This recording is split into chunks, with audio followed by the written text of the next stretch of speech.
નમસ્કાર. આકાશવાણી સમાચાર હિના મોદી વાંચે છે. સૌપ્રથમ મુખ્ય સમાચાર.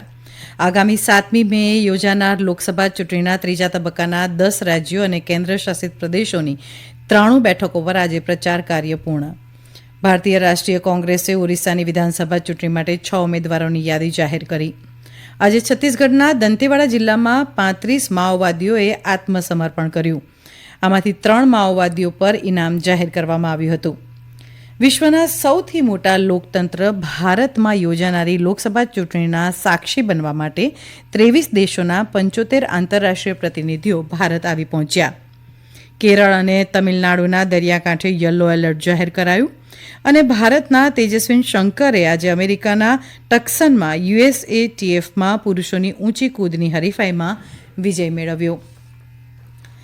સમાચાર વિગતવાર. લોકસભા ચૂંટણીના ત્રીજા તબક્કાનો પ્રચાર આજે સાંજે પૂર્ણ થયો છે. 10 રાજ્યો અને કેન્દ્રશાસિત પ્રદેશો, દાદરા અને નગર હવેલી અને દમણ અને દીવની 93 બેઠકો પર આ મંગળવારે મતદાન થશે. ઉત્તર પ્રદેશના ઇટાવા ખાતે એક ચૂંટણી રેલીને સંબોધતા પ્રધાનમંત્રી અને ભાજપના વરિષ્ઠ નેતા નરેન્દ્ર મોદીએ કહ્યું કે જ્યારે અમારી સરકાર અને વૈજ્ઞાનિકો દરેકને બચાવવા માટે સખત પ્રયાસ કરી રહ્યા હતા, ત્યારે સમાજવાદી પાર્ટી અને કોંગ્રેસે કોવિડના સમયગાળા દરમિયાન લોકોને ભડકાવવા અને જૂઠાણા ફેલાવવાનો પ્રયાસ કર્યો. પ્રધાનમંત્રીએ કહ્યું કે કેટલાક પરિવારો માને છે કે અમુક વિસ્તારો તેમની અંગત મિલકત છે, પરંતુ આ વખતે એવું થવાનું નથી. ઇટાવા સમાજવાદી પાર્ટીના વડા અખિલેશ યાદવનું વતન છે.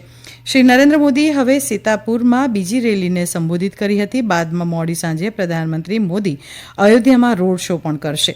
2 કિલોમીટર લાંબો રોડ શો સાંજે સુગ્રીવ કિલ્લા વિસ્તારમાંથી શરૂ થશે અને લતા ચોક ખાતે સમાપ્ત થશે. રોડ શો પહેલા તેઓ રામલલ્લા મંદિરમાં દર્શન અને પૂજન કરશે. ભાજપના વરિષ્ઠ નેતા અને કેન્દ્રીય ગૃહમંત્રી અમિત શાહે આંધ્રપ્રદેશમાં હિંદપુર લોકસભા બેઠક માટે ધર્મવરમ ખાતે ચૂંટણી સભા સંબોધી હતી.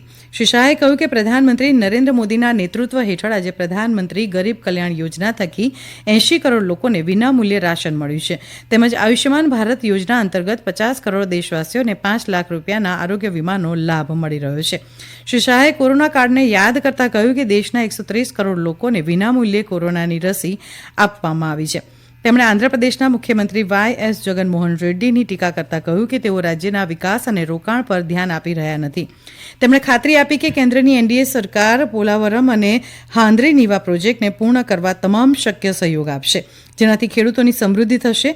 અંતમાં તેમણે વર્ષ 2047 સુધીમાં વિકસિત ભારતનો લક્ષ્યાંક હાંસલ કરવા NDAનો મત આપવા અપીલ કરી છે. ભાજપના વરિષ્ઠ નેતા અને કેન્દ્રીય ગૃહમંત્રી અમિત શાહે આજે પુનરોચ્ચાર કર્યો કે ભાજપ SC, ST અને OBC માટે અનામતનું રક્ષણ કરશે અને તેને વધારશે. આદિલાબાદ લોકસભા મતવિસ્તારમાં સિરપુર કાગઝનગર ખાતે ચૂંટણી રેલીને સંબોધતા શ્રી શાહે લોકોને અનામત પર કોંગ્રેસ પર વિશ્વાસ ન કરવા કહ્યું, કારણ કે તેલંગાણાના મુખ્યપ્રધાને પણ આ સંદર્ભમાં તેમનો નકલી વિડીયો આગળ મૂક્યો હતો. શ્રી શાહે એવો આક્ષેપ પણ કર્યો હતો કે કોંગ્રેસના નેતાઓ તેમની વોટ બેંકથી ડરે છે. તેમણે કહ્યું કે મોદી સરકારે છેલ્લા 10 વર્ષો દરમિયાન કડક નિર્ણયો લઈને આતંકવાદ અને નક્સલવાદને લગભગ ખતમ કરી દીધો છે. શ્રી શાહે વધુમાં આક્ષેપ કર્યો હતો કે BRS છેલ્લા 10 વર્ષમાં ભ્રષ્ટાચારમાં સંડોવાયેલ છે અને હવે કોંગ્રેસ સરકાર પણ ભ્રષ્ટાચારમાં સંડોવાયેલી છે. શ્રી શાહ આજે પછી નિઝામાબાદ અને સિકંદરાબાદમાં ચૂંટણી રેલીઓને પણ સંબોધિત કરશે. ભારતીય રાષ્ટ્રીય કોંગ્રેસે ઓરિસ્સાની વિધાનસભા ચૂંટણી માટે 6 ઉમેદવારોની યાદી જાહેર કરી છે. પક્ષે આ વખતે જલેશ્વર વિધાનસભા બેઠક પરથી દેવી પ્રસન્ના ચંદની જગ્યાએ સુદર્શન દાસને ટિકિટ આપી છે, જ્યારે ઉમેદવાર અક્ષય આચાર્ય નીલગિરી બેઠક પરથી ચૂંટણી મેદાનમાં છે. પુરી વિધાનસભા બેઠક પરથી સુજીત મહાપાત્રની જગ્યાએ ઉમા બલ્લવ રથને ટિકિટ આપવામાં આવી છે. ઉપરાંત અથાગઢ બેઠકથી સુદર્શન સાહુ અને અથમલ્લિક બેઠક પરથી હિમાંશુ ચૌલિયા ચૂંટણી લડશે. દિલ્હી પ્રદેશ કોંગ્રેસ સમિતિના નવનિયુક્ત અધ્યક્ષ દેવેન્દ્ર યાદવે આજે હજારો કાર્યકર્તાઓની ઉપસ્થિતિમાં અધ્યક્ષપદ ગ્રહણ કર્યું હતું. આ પ્રસંગે સાંસદ અજય માકન, પૂર્વ સાંસદ સંદીપ દીક્ષિત, જયપ્રકાશ અગ્રવાલ, કૃષ્ણા તીરથ સહિત પાર્ટીના અનેક નેતાઓ ઉપસ્થિત રહ્યા હતા. શ્રી યાદવે કાર્યકર્તાઓને સંબોધિત કરતા કહ્યું કે આ પડકારજનક સમયમાં કોંગ્રેસના નેતૃત્વએ તેમની પર વિશ્વાસ મૂકીને જે જવાબદારીઓ સોંપી છે તેને તેઓ સારી રીતે નિભાવશે. આજે છત્તીસગઢના દંતેવાડા જિલ્લામાં 35 માઓવાદીઓએ આત્મસમર્પણ કર્યું છે. આમાંથી 3 માઓવાદીઓ પર ઇનામ જાહેર કરવામાં આવ્યું હતું. આ માઓવાદીઓએ દંતેવાડા વિસ્તારના નાયબ પોલીસ મહાનિરીક્ષક કમલોચન કશ્યપ અને દંતેવાડા પોલીસના લોન વરાતુ ઓપરેશન હેઠળ કેન્દ્રીય રિઝર્વ પોલીસ ફોર્સ અને પોલીસના વરિષ્ઠ અધિકારીઓ સમક્ષ આત્મસમર્પણ કર્યું. તમામ માઓવાદીઓ ભૈરમગઢ અને કાતેકલ્યાણ એરિયા કમિટી સંગઠનના સક્રિય સભ્યો હતા. તમામ માઓવાદીઓ નક્સલવાદી ગતિવિધિઓ અને રસ્તા રોકો જેવા મામલામાં આરોપી હતા. આત્મસમર્પણ અને પુનર્વસન નીતિ હેઠળ સરકાર તમામ માઓવાદીઓને 25,000 રૂપિયા આપશે. દંતેવાડા પોલીસના લોન વરતુ અભિયાન હેઠળ 796 માઓવાદીઓએ આત્મસમર્પણ કર્યું છે. આ સમાચાર આપ આકાશવાણી પરથી સાંભળી રહ્યા છો. વિશ્વના સૌથી મોટા લોકતંત્ર ભારતમાં યોજાનારી લોકસભા ચૂંટણીના સાક્ષી બનવા માટે 23 દેશના 75 આંતરરાષ્ટ્રીય પ્રતિનિધિઓ ભારત આવી પહોંચ્યા છે. મુખ્ય ચૂંટણી અધિકારી રાજીવ કુમારે નવી દિલ્હી ખાતે 23 દેશના ચૂંટણી પ્રતિનિધિઓને સંબોધિત કરતા વિસ્તૃત માહિતી આપી હતી. આ તમામ મહેમાનો માટે યોજાયેલા આંતરરાષ્ટ્રીય ચૂંટણી મુલાકાતી કાર્યક્રમનું આજે ઉદઘાટન સત્ર યોજાયું હતું. અમારા સંવાદદાતાએ જણાવ્યું કે ચૂંટણી પંચે વિદેશી પ્રતિનિધિઓને લોકશાહી પર્વની ઉજવણી જોવા માટે આમંત્રિત કર્યા છે. હવે આ પ્રતિનિધિઓ મહારાષ્ટ્ર, ગોવા, ગુજરાત, કર્ણાટક, મધ્યપ્રદેશ અને ઉત્તર પ્રદેશ એમ 6 રાજ્યોના વિવિધ મત વિસ્તારમાં ચૂંટણી અને સંબંધિત તૈયારીઓનું નિરીક્ષણ કરવા પહોંચશે. તેમનો આ કાર્યક્રમ 9 મે પૂર્ણ થશે. કેરળ અને તમિલનાડુના દરિયામાં ઊંચા મોજા ઉછળી રહ્યા છે. આ સ્થિતિને કારણે Indian national centre for ocean information services દ્વારા કેરળ અને તમિલનાડુના દરિયાકાંઠે યલો એલર્ટ જાહેર કરાયું છે. આ ચેતવણી આજે રાત્રે 11:30 સુધીની છે. કેરળના તિરુવનંતપુરમમાં અને થ્રિસુરમાં દરિયો તોફાની બન્યો છે. અત્યારની દરિયાની જે સ્થિતિ છે તેને સ્થાનિક રીતે કલ્લાકદલ તરીકે ઓળખવામાં આવે છે. આ પરિસ્થિતિને કારણે દરિયાકાંઠાના વિસ્તારમાં લોકોને સલામત સ્થળે ખસેડવામાં આવી રહ્યા છે. જ્યાં સુધી દરિયાની સ્થિતિ સુધરે નહીં ત્યાં સુધી માછીમારોને દરિયો ન ખેડવાની સૂચના આપવામાં આવી છે.